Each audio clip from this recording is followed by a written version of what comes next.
Hey guys, what's going on? Coming at you with a Sunday night video. So I just want to do a little recap of last week and kind of my thoughts on everything going on in the market.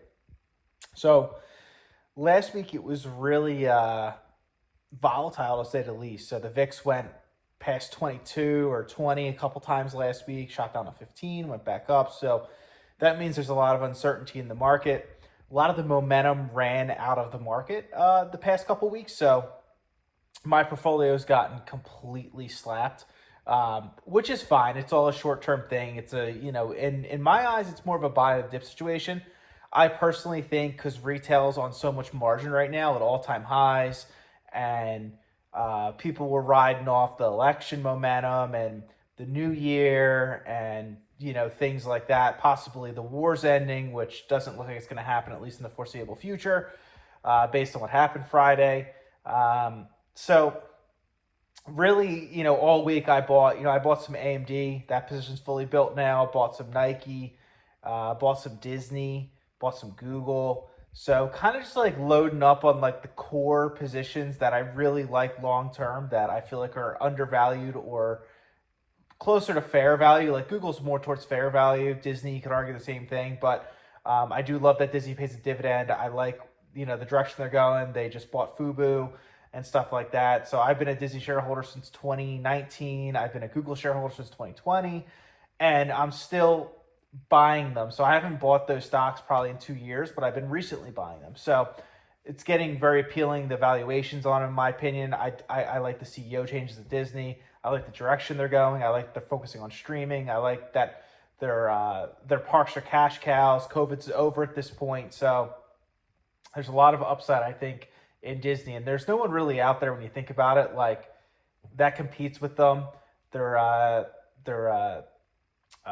parks overseas, they're going to be bouncing back. The consumer in every other country is really weak right now, so we have to keep that in mind. What I do think this week, I do think we're going to have probably a bounce back. PCE came in exactly as expected. Inflation's at the PCE levels, which is basically what the Fed looks at.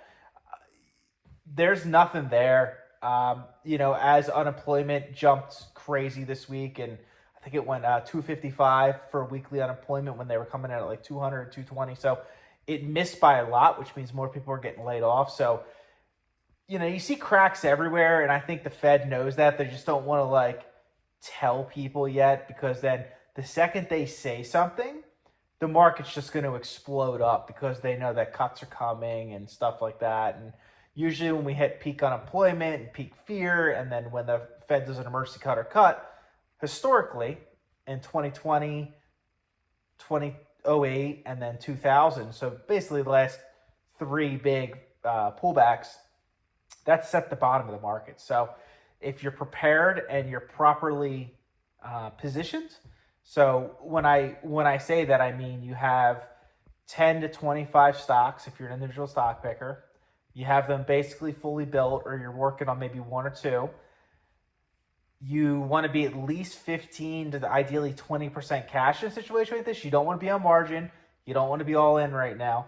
So if you're in that position, you're really in the driver's seat right now. So basically how I view it, like basically I'm 35% cash right now, which is insanely high.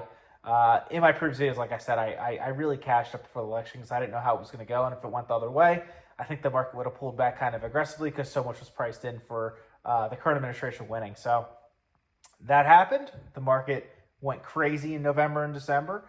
And also speaking to that, the S&P's trade at like 22 or 21 forward times right now, which historically is really high. I mean, normally you want it in the teens, 17 and 19. I think that's more of like an inline value, but then you could also argue, well, with the Mag 7, with their balance sheets, with their growth expectations, with AI, with all the innovation, maybe you should trade a little higher. So it really depends on who you talk to.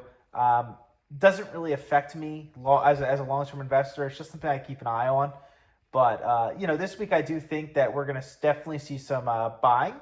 If you looked at Friday right in the close, there was a ton of Wall Street buying pressure.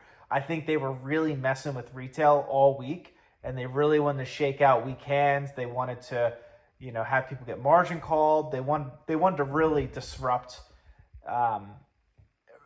people's portfolios. So it doesn't really scare me just because I'm so cash heavy. And then any major pullbacks, I really just buy. I mean, right now, for example, you can get AMD at $100. Like, that's insane. Like, I really didn't think it was going to go under 125, 140 when I started buying it. I think I started buying around 145, 140.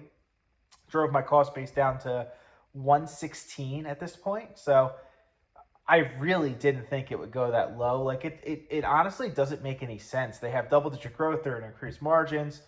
They're in a really good position. They're only $100 billion market cap or something like that, $150 billion. So relatively speaking, for how disruptive they're going to be in the next decade, I mean, that AMD could easily, if they execute right, I mean, Lisa Su could get it to a $500 to $1 trillion market cap. Easy.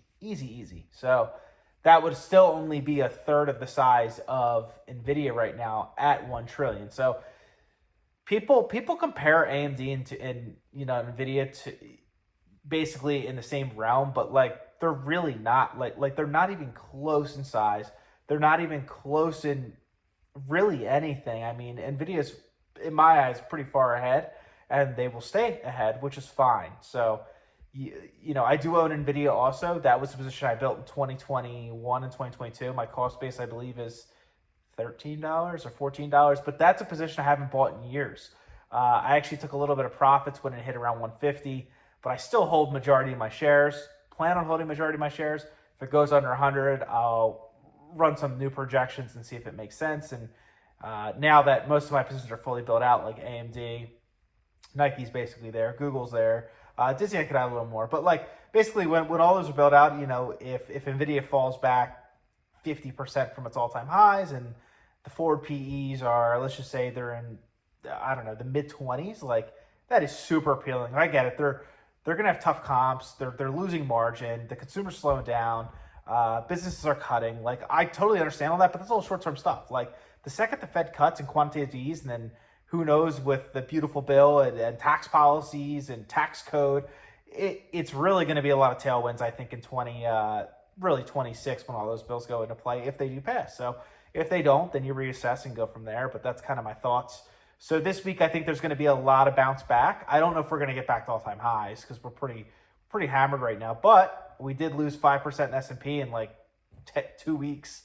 So would it shock me if we hit all-time highs in March? No.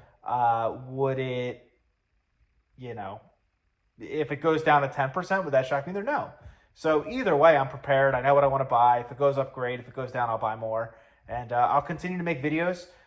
Someone subscribed to me last week, so I really appreciate it. I've made like 3 videos in like the past week, so I'm trying to get more consistent here, and I'll make a video tomorrow. So whoever that one subscriber is, thank you so much.